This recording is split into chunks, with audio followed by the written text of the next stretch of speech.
Everybody. So I'm taking my spare drive out of my old system, which used that power cable and that SATA drive, SATA drive. And I'm saying to myself, where in the world am I going to plug this sucker in? So I've got one spare drive, one spare location here. Let me get some lighting so you can see a little better. I got one port. One extra port on the motherboard, so that means I can do two drives.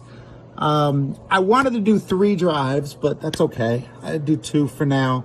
If I need to, I'll just use USB for a USB 3.0 drive. So anyway, that's like, but I'm wondering, where in the world is the other connector? Couldn't find it. So I said, let me open up the side case here.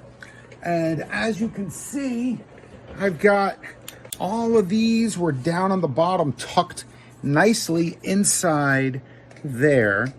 So you can see that's the solid state drive.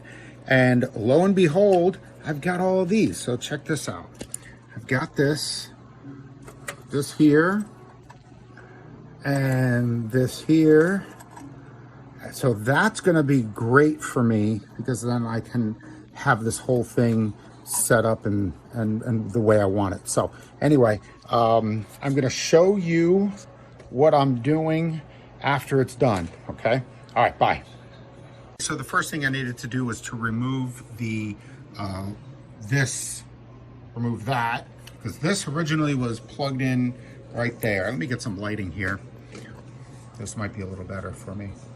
So this was originally plugged in to there, as you can see, that was plugged in there, and this was plugged into there.